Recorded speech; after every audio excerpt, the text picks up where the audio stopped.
The Mercedes Benz GLC 300. With a starting price of $43,850, the GLC is one of Mercedes Benz more affordable SUVs. You can expect 22 miles per gallon in the city and 27 miles per gallon on the highway. Being a Mercedes vehicle, it has a luxurious feeling throughout. Being one of the more cheaper Mercedes vehicles, it lacks the satisfying thunk when you close the doors that you would experience with some of Mercedes' more expensive options like the E-Classes and the S-Classes. But it does have a well-insulated cabin and an acceleration that surprisingly outdoes the C-Class sedan. The GLC is better suited to satisfy your appetite for luxuriousness rather than give you an exhilarating feeling of speed or power, which in my opinion is more appropriate for a Mercedes SUV. It must also be said that many of its competition offers more cargo volume and much better fuel economy.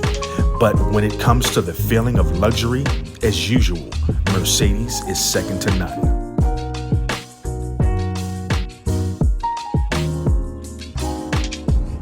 Okay guys, I'm here in the GLC 300. So the driving experience, I'll start with that, is very pleasant. It's, as you know, this is the SUV version of the C-Class. So that's what the GLC 300 is. It's comparable to the C300, which is just a, sedan form. They also have a coupe, two-door coupe in that, but it's very comfortable. And as you know, there's tiers, there's levels to Mercedes. And I have to say that I am very comfortable inside of the GLC. The interior is very, very luxurious. I wouldn't say very, so I'm probably getting ahead of myself when I say very luxurious, but compared to the average SUV, it's definitely a step up. Beautiful wood grain, natural wood grain, which is my favorite kind of wood grain.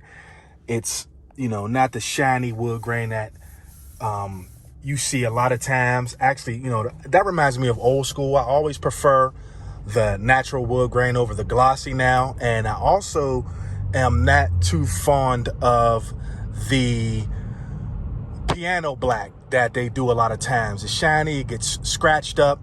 I had that before in my previous Mercedes Benz coupe before I got the E400 coupe, and I did not like it. It got scratched up so easily and it just looked bad. When it's clean, it looked really nice, but when that piano black is scratched up, it looks horrible. So yeah, I would say that the interior in this with the natural wood grain is beautiful. I even like the style of it. It's actually like more of a real type of wood that you would see in the forest versus it, colored, different type of color.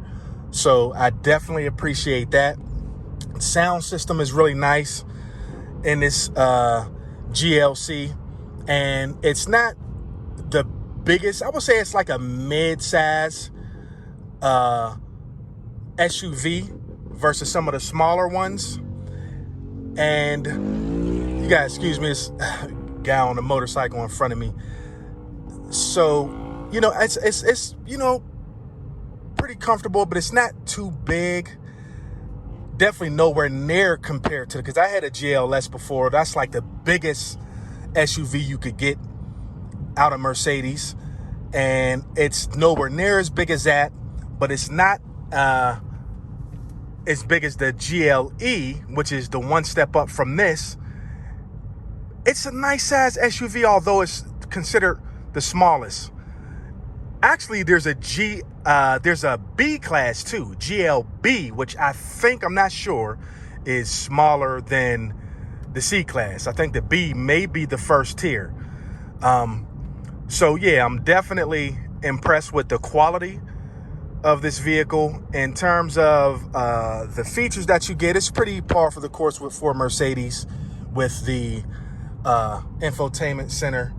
It's pretty much what you would get. Now, one thing that I don't like, considering this is the new one, is I wish they would have introduced the long screen. I fell in love with that. It's inside of my new E-Class coupe, and that's where the screen is just across. It's a long screen. I even prefer that more than what they're doing in the newer C-Class, where they have the big screen in the middle like Tesla. I hate that because it's nothing but a screen and there's nothing else, and it kind of takes away from the aesthetics of the vehicle, which gives it more of an artistic look, an artistic feel, and it's nothing but the Jetsons in there. Just a screen and a steering wheel.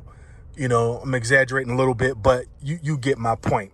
So, and because of that, I really can't see them going to the point where they make every car like that, because when it gets to that point, there's nothing to differentiate one car from the other if they all just have a giant screen and a steering wheel in them. So I think that's going to be on certain models only.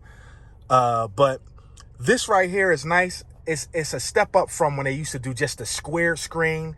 I didn't like that. This is more rectangular, more of a 16:9 horizontal screen. So I like that a lot better than the rectangular ones that they used to have, which look weird and cheap and just out of place. This looks more aesthetically pleasing. The comfort, back to that, as far as the driving is concerned, very comfortable. The dampening and the suspension is what you would expect from Mercedes. The ride is a little rough compared to the upper class vehicles like the E and the S. But you can tell the difference, but only if you're a Mercedes person. I've been driving Mercedes a lot, and like I said, I have the higher class up E-Class coupe, so I know the difference between the feeling of one Mercedes to the next. But if you're comparing it to just in general to most other cars, it's very comfortable, very luxurious. It's very smooth feeling. The dampening, I mean, it just rolls over bumps and potholes as though it was cotton. So I'm very impressed with that. And it's, you know, definitely what you would be looking for if you're trying to get into a luxurious SUV that combines comfort with class, practicality, because you also have a lot of room, storage space. So, I mean, I would definitely recommend this vehicle. I can't, you know, I would like to get more in depth with it, but as I, you know, said, this vehicle is a loaner. I have my E-Class being detailed, so they gave me this, and I was like, you know what? I need to review this. There's a lot of people in the market for SUVs, especially when you consider that SUVs is everything that everyone is buying right now. For some strange reason, everybody wants an SUV. I'll say 1 out of every 2 or 3 vehicles you see is an SUV. As 2 SUVs pass me, 3 SUVs pass me to further prove my point. So yeah, definitely recommend this vehicle. Let's take a look more at the storage. All right, this is the trunk space.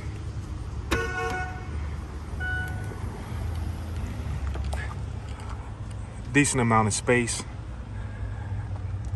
And if you need more space,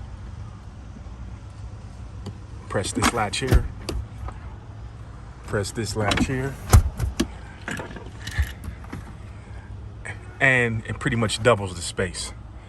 So definitely practical when it comes to needing to load up groceries, or even if you want to buy a big screen TV, 65-inch or whatever, it'll slide in here nicely.